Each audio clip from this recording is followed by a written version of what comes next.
Hey YouTube, it's echobear, and today I want to review an app for you guys. It's called Soda Dungeon. Now before I get to talking about this game and why I like it and all that fun stuff, let's get through the serious stuff. So, Soda Dungeon is made by Armor Games, and the first version that I can find of it being released was on October 8th, 2015. And if you guys are, I guess we're getting to the point where maybe you're too young to really remember the heyday of Armor Games and Newgrounds, but if you haven't heard of them, it's a website full of a bunch of free games. It's really similar to apps. It's all made in Flash, or I guess Unity at this point. I don't know, I'm old, but pretty much Soda Dungeon is made by them. You can play the very basic kind of demo-y version on their website if you don't want to download it to your phone first off, but as I explain this to you, maybe you'll just want to download it to your phone in general. Soda Dungeon is a weird game because at the beginning it looks a lot like a JRPG, which if you've played those before or if you haven't, it's a Japanese RPG game. It's a lot like Final Fantasy. You build your team, you have your mage, your fighter, those kind of classes, and you go into a dungeon, fight, get money, come back, upgrade, and rinse and repeat until you beat the game. That is essentially this, except turned on its head where you're like a financier of that. So what that means is that you yourself are just paying all of these adventurers to go into this dungeon for you.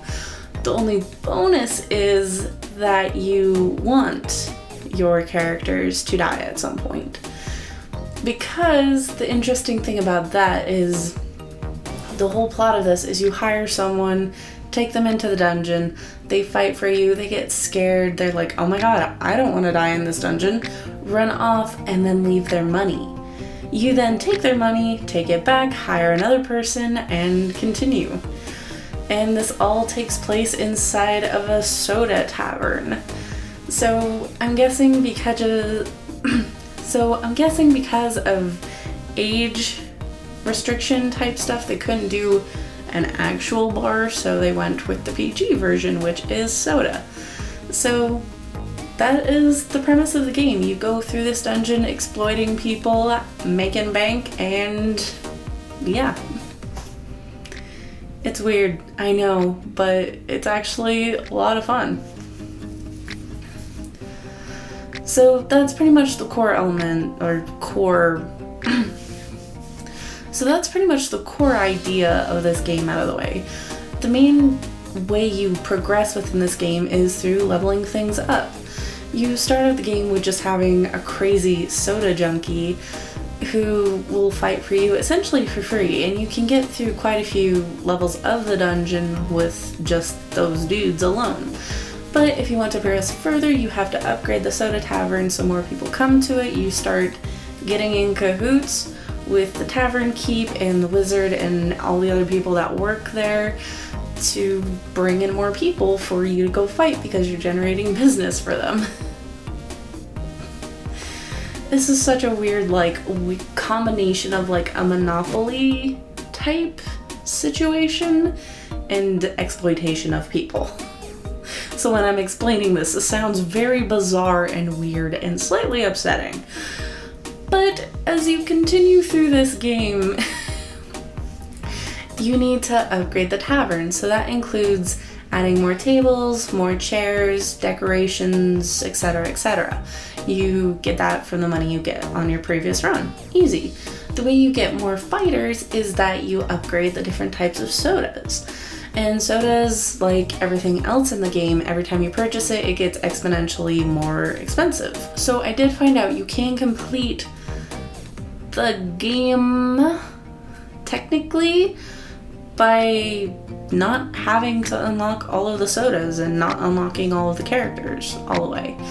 But this game has an interesting feature, which is resetting. You can beat the dungeon several times, honestly, and just kind of grind up a bunch of money that way. But it also gets kind of boring, so once you beat the final boss of the dungeon, it gives you the option to reset, or go to a different dimension, because the wizard states, you have nothing left for you here. You've gotten all the riches in the world. Let's do this. Opens up a portal, you go to a new dimension with the wizard, apparently, and start over. Do the same thing over again. And it's really interesting because it's the exact same game. Literally. You just get a couple buffs here and there, you get to choose it, and you continue. So I honestly don't know what all the classes are. I couldn't tell you. There's pretty much your standard RPG classes, but you don't even get to play as them, so it doesn't even really matter in the long run of it. And honestly, that's the core gameplay, because the dungeon has an autoplay setting. And games that have autoplay settings are a weird blessing and curse combination.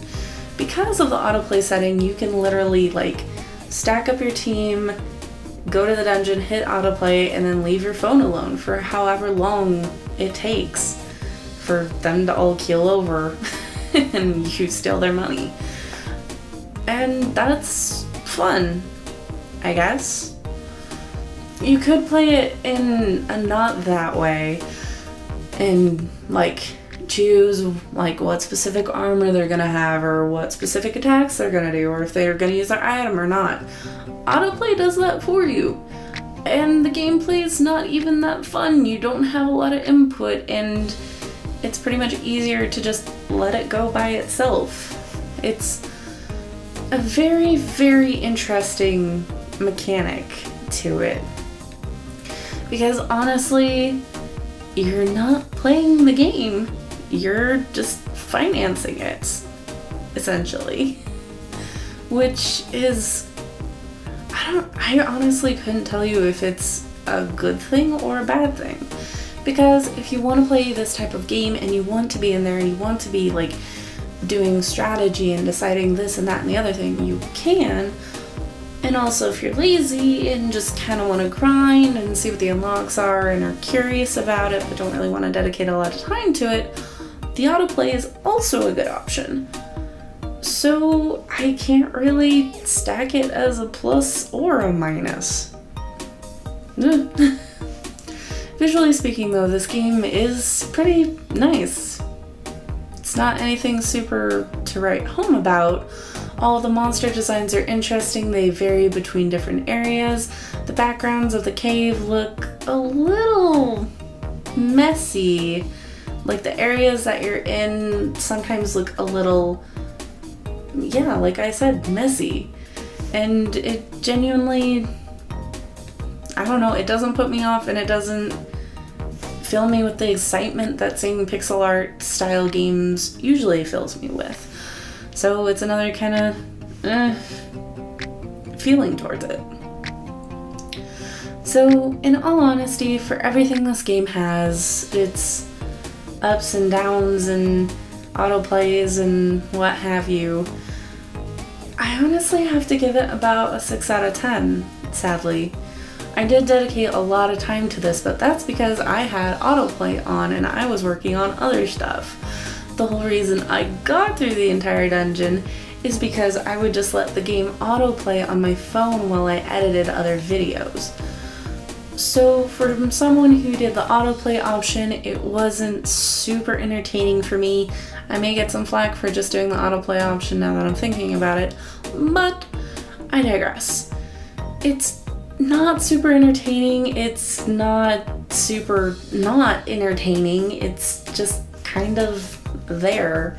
It has an interesting premise, and if you're into tycoon-ish type apps, I might suggest it to you, but otherwise, I may give this one a pass. It's not overly exciting. There are other modes in the game, but those aren't exciting either. The core gameplay is kind of dull.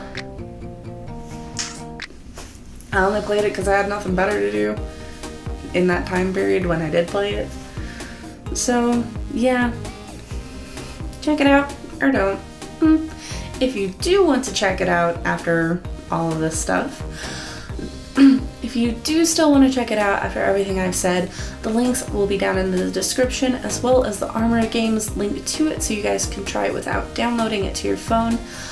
If you guys like this video, make sure to stick to the very end of this video to see other stuff that If you like this video, make sure you stay to the very end to see some other stuff that I've done. More apps and vlogs and fun stuff await you. But yeah, thank you guys so much for watching. Leave like and comment if you feel like it.